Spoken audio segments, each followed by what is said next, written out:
tell you more about the willow rattle in a moment. You know, ladies and gentlemen, basket making, it is regarded as one of the oldest crafts in the world. And here in Ireland, we have a tradition that goes back many centuries. Yes, from carrying the turf to picking the spuds, the basket was an essential tool, maybe an accessory, call it whatever you like, in every household. Well, now with the support of the Heritage Council, primary schools in this region have the opportunity for pupils to learn the traditional Irish craft of basket making.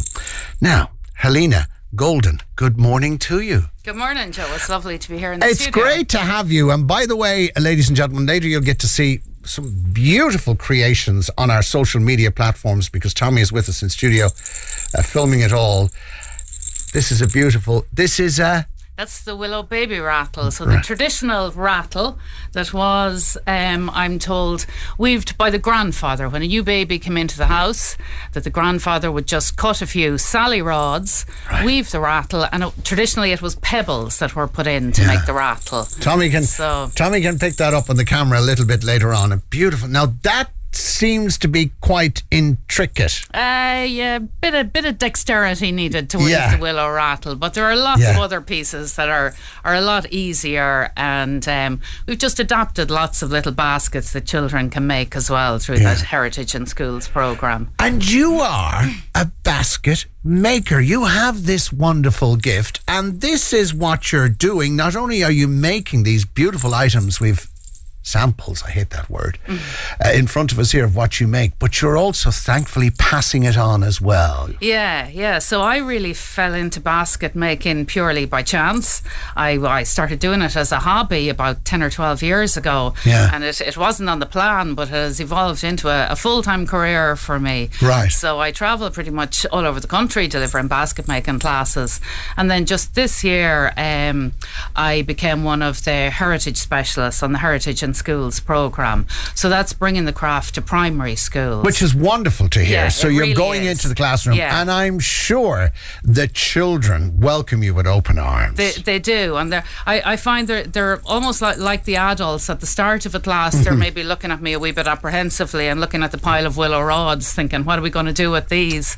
But once they get stuck in, it's really brilliant to see them actually using their hands and making something. So you have mastered the art yourself. Well, so tell me about that journey. Lifelong learning process. I was going to say, tell me about the journey, or are you still on the journey? Yeah, I'm still on the journey for sure. Really, I had a very different background. I worked in community and rural development, and about 10 or 12 years ago, I treated myself to a basket making class over a weekend, and just really liked the craft. You know, it's just a lovely tactile nature, and even without thinking about it, there's that sense of connection with the past. And there's something very comforting about that. So I just kept practicing, and eventually I had the house full of baskets, probably half of them fairly wonky looking, but I kept practicing anyway. And eventually I was doing a class with basket maker Tom O'Brien, and Tom suggested that my stuff was reasonably good. So that was all the confidence that I needed. I took myself off to craft markets then and began selling. I was going to say, it's now time to show your art to the world. So I chanced it. And I found that everybody that came and spoke to me, they were asking me, did I teach classes? So I thought, sure, well, what's the worst that can happen? We'll chance teaching a basket making class. And I suppose, long story short, once I started teaching basket making classes, it just took off for me. So it evolved into a business. So and we have a great tradition, and it's wonderful to see, as I said, that you're passing it on, which will make sure that it never dies and disappears. So the art of basket making, that is. So talk to me a little bit, first of all, about the raw material, because when we invited you in, I was making the point that, you know, I wanted to see you at work. Yeah. And you have brought with you not only a selection of the wonderful creations that you've made, a sample, as we said, but you've brought with you the raw material. Yeah. And what is it exactly? So it's willow. Willow grows abundantly in Ireland, and in Leitrim we've lots of dampness, so I'm along the banks of the Shannon, so the willow grows quite readily for me. I grow probably 7 or 8 different varieties of willow at this point, and you don't need a huge space or anything. Literally, I have thousands of rods coming up in a very small space. I saw a piece recently on Nationwide of a fabulous couple. Maybe they're listening in Ballinlough in County Roscommon, and they bought a small patch of land. And Ballinlough is very similar to the place where I was born, blessed with the best of bog. Yeah. And it's ideal, they say, for growing this willow. Yeah. So I grow 6 or 7 varieties of willow. We harvest it every year in January, so it's cut right back at ground level, and over the subsequent 12 months it shoots up again. And then once we harvest it, we grade it. So it's graded according to variety and according to length.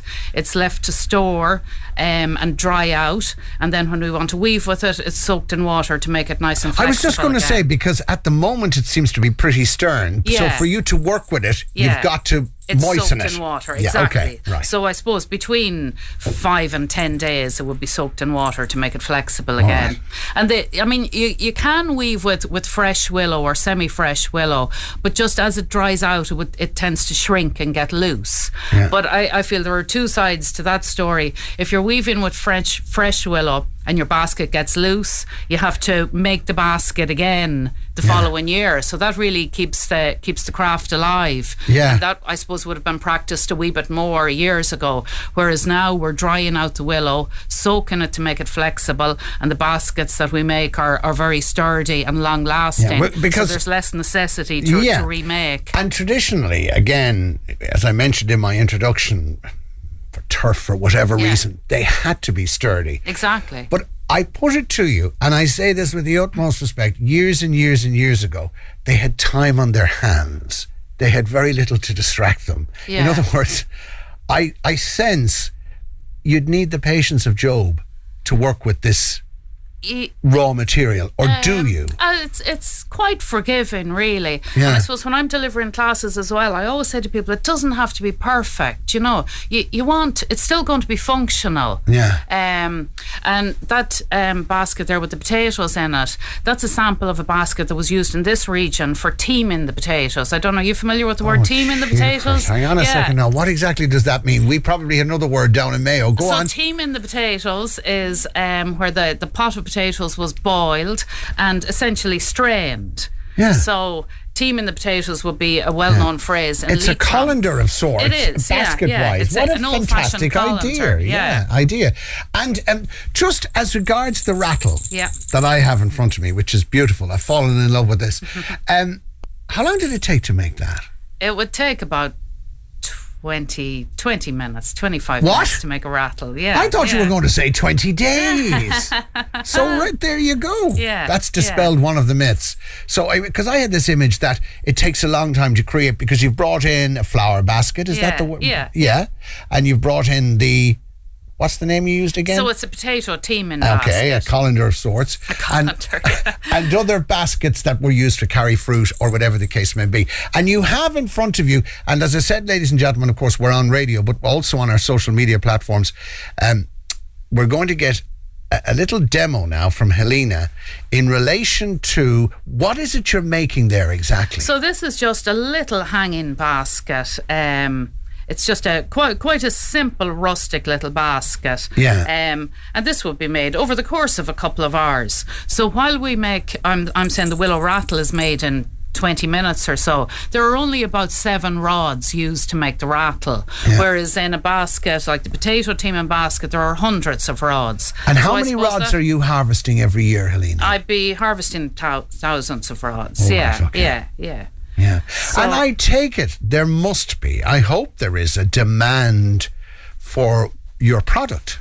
There certainly is. There's great demand. What's that you're doing now? You've taken up what seems to be a massive screwdriver of sorts. Tell you're safe, Joe. Don't worry.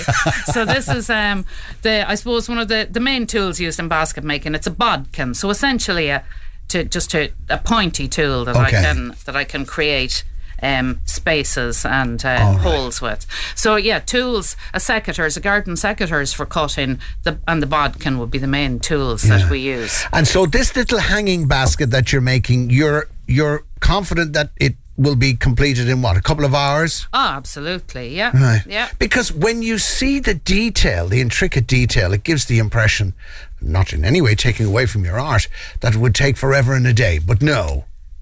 Once you've mastered it. Yeah, and once really you master, a couple of simple techniques, you can make a functional basket. Yeah. It's the same as knitting or any of the handcrafts. It can be as complicated or as simple as you want. So that's why I think it's particularly nice to keep it simple and get kids involved, and they're always just amazed that after 3 hours there's a basket usually to take home to show Granny. There's automatically a connection with the past, because Granny of course will have very, very vivid memories of the basket making. Is it a dying art form? There's a great interest in it at the minute, and that's lovely to see. Yeah. Because I see you've brought one wonderful, the St. Bridget's Cross, and the schools and the teachers deserve great credit, because now more than ever St. Bridget has made a huge comeback, as we all know. It's the bank holiday, you see, folks. It's the bank holiday. We all want to thank and revere St. Bridget.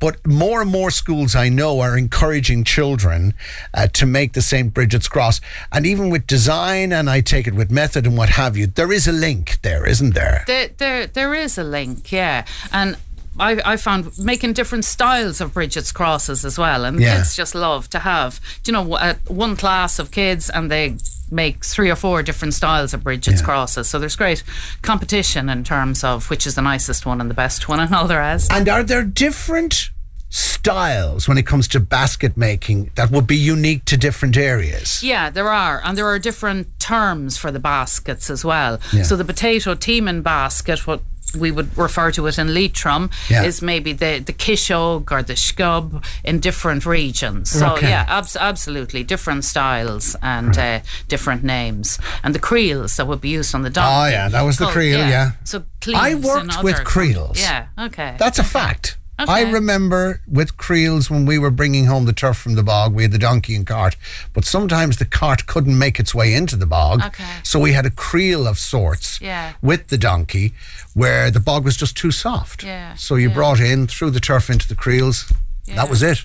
And that's I'm still only very young though. I don't want people to think now that I'm 150 or anything like that. I'm not. But it's great to see that you're getting a lot of interest. So schools, you're working with the Heritage Council on this. Yeah, so it's the Heritage in Schools programme. Right. So I travel out to primary schools in the region. I can do a half day or a full day working with them. Right. It's largely funded through the Heritage in Schools programme, so it's a great opportunity. And distance is no object or anything like that. You're prepared to go. This is a large area that we broadcast to. Yeah, no, I'm based in Leitrim Village, just outside Carrick and Shannon, so all the surrounding counties. Okay, wonderful. Well, look, it's great that you're doing this work, and it's great that young people are embracing it. And what better way than to go into the schools and introduce them to the art of basket making, which, as I mentioned in my introduction, it has its origins literally in this country, and it's good to know that this great tradition once again has we've seen a revival of sorts, and long may that continue. The lovely rattle. Well done to you, and thank you so much for bringing all these wonderful items into studio this morning. And Helena Golden, ladies and gentlemen, based in Leitrim Village. And if people want to find out more, is there a website, or is there? So my website is helenagoldenwillow.ie. Right, and people will get to see all of these beautiful items on there, and contact details are there as well.